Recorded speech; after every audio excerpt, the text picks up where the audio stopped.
और ये हमारी पार्टी को बल नहीं दिया, बल्कि माननीय प्रधानमंत्री मोदी जी, जिन्होंने 13 तारीख को काशी को जागृत किया, काशी का जीर्णोद्धार किया और काशी को अविनाशी बना दिया, ऐसा परम वैभव में काशी को पहुंचाया।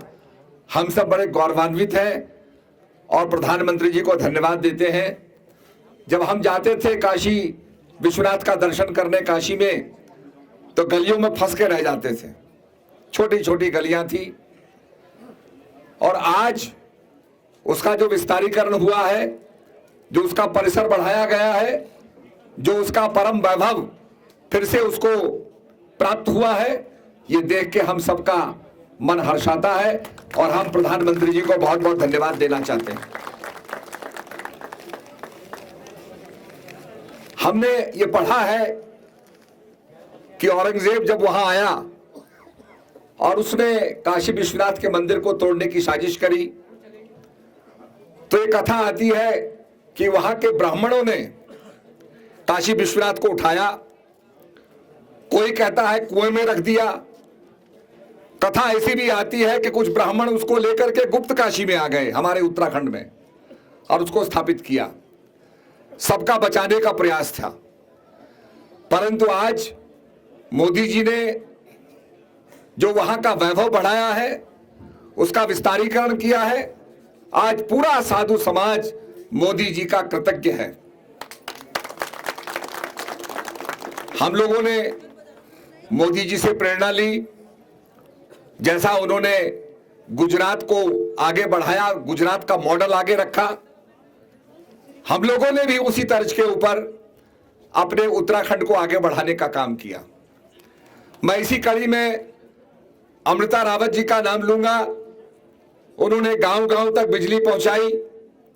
आज जो हम पूरे पहाड़ को जगमगाता देखते हैं, ये अमृता रावत जी की देन है।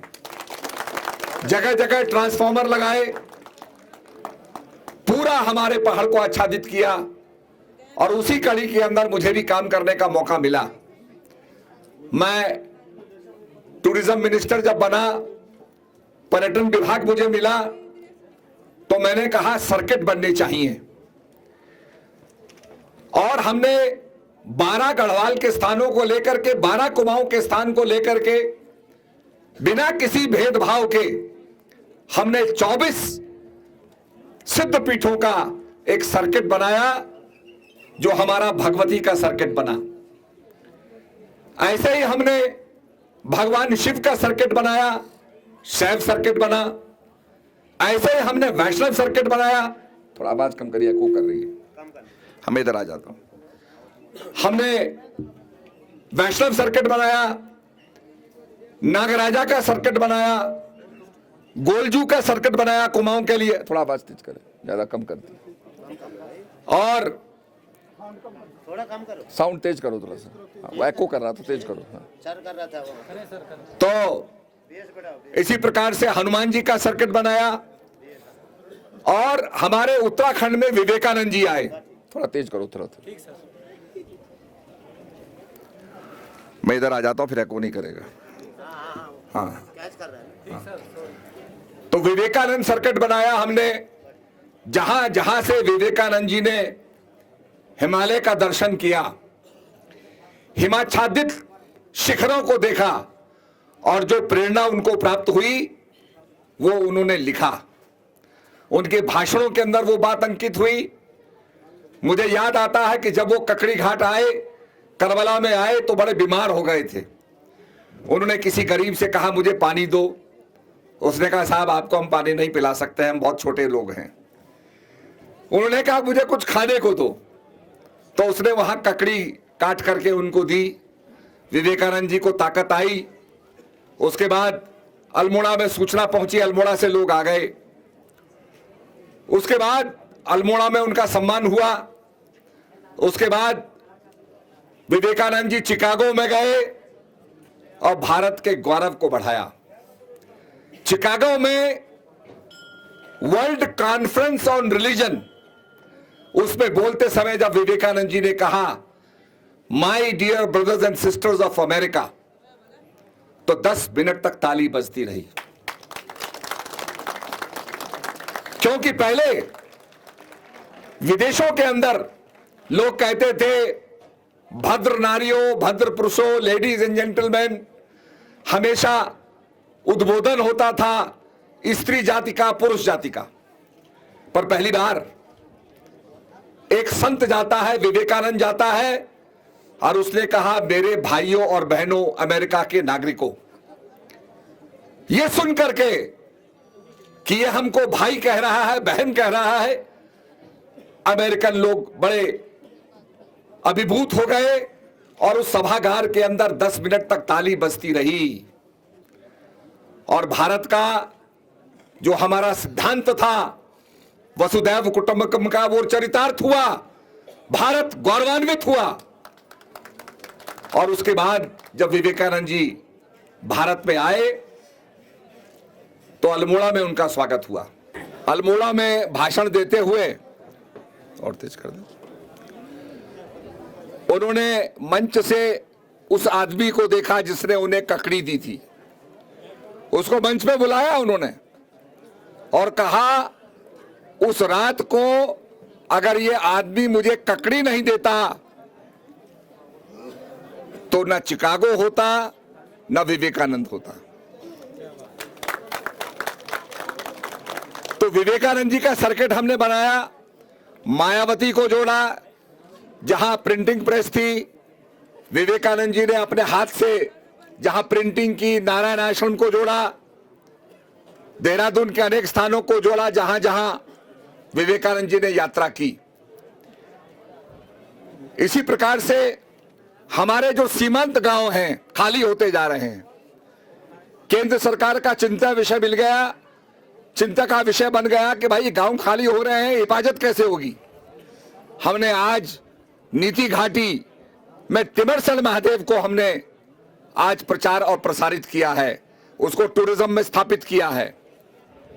वहां पर अमरनाथ की तरह शिवलिंग बनता है, आप जाके दर्शन कर सकते हैं, उसको हम टूरिज्म के लिए खोल रहे हैं। हमने अपने क्षेत्र के अंदर कालिंगा भगवती को सर्किट में रखा, ज्वाल्पा देवी को सर्किट में रखा, तारकेश्वर महादेव को सर्किट में रखा, ताकि यात्री इस क्षेत्र में आए। आने वाले समय में आप देखेंगे पर्यटक यहां आएंगे। कोरोना काल के अंदर हमें थोड़ा हमारी गति धीमी पड़ गई, परंतु फिर भी हमने हॉस्पिटैलिटी बिजनेस के अंदर लोगों की सहायता की। जो होटल में काम करते थे उनकी सहायता की गई। आज हम अपने पैरों पर खड़े हो गए हैं और बड़े फक्र की बात है कि मुझे केंद्रीय मंत्री जो हमारे रेड्डी जी हैं, उन्होंने 3 डेस्टिनेशन अवार्ड दिए हैं। उत्तराखंड को सबसे पहला पुरस्कार 3 डेस्टिनेशन का मिला है। स्पिरिचुअल डेस्टिनेशन जिसमें केदारनाथ आता है, एडवेंचर डेस्टिनेशन जिसके अंदर हमारी रिवर राफ्टिंग आती है, और जिम कॉर्बेट रामनगर जिसके अंदर वाइल्ड लाइफ डेस्टिनेशन हमारा आता है। तो हमारे उत्तराखंड के लिए बड़े गौरव की बात है कि 3 अवार्ड्स हमें केंद्रीय मंत्री जी से प्राप्त हुए हैं। हम लोग हर क्षेत्र के अंदर काम कर रहे हैं।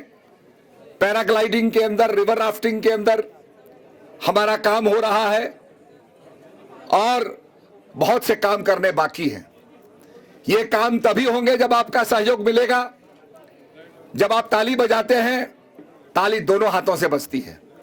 इसी प्रकार से केंद्र सरकार का और राज्य सरकार का दोनों का तालमेल होना, डबल इंजन की सरकार का होना बहुत जरूरी है। मुझे याद आया हमारी उत्तराखंड की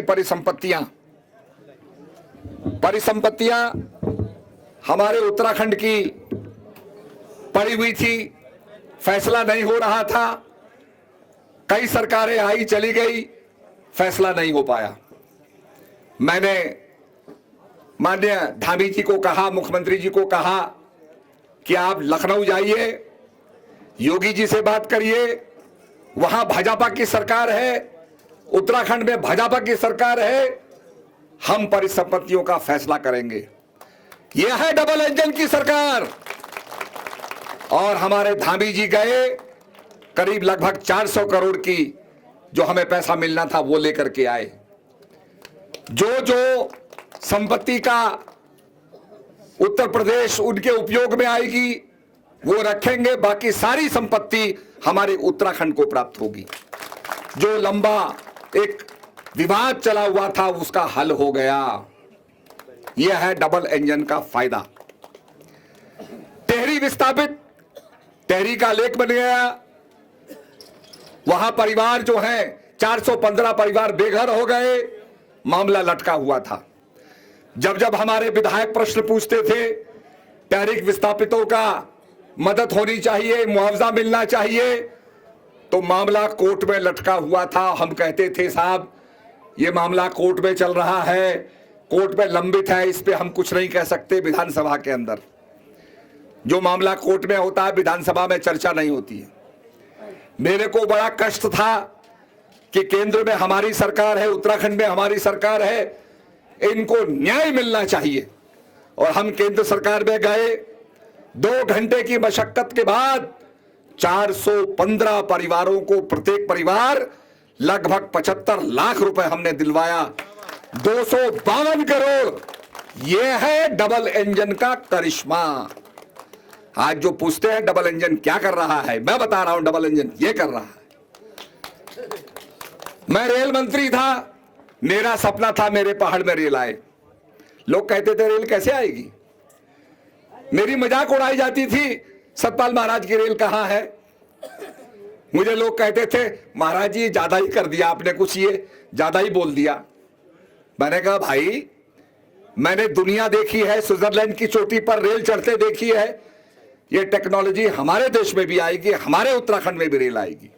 एक संकल्प था, लोग समझ नहीं पाए, मजाक उड़ाया गया, हो गया। परंतु मैं आपको बताना चाहता हूं, जब लासा, तिब्बत में लासा पहुंच गई रेल, तब लोगों को विश्वास नहीं आ सकती है रेल। मैं लगा रहा, साधु संतों ने समर्थन किया, रेल हमारी स्वीकृत हो गई।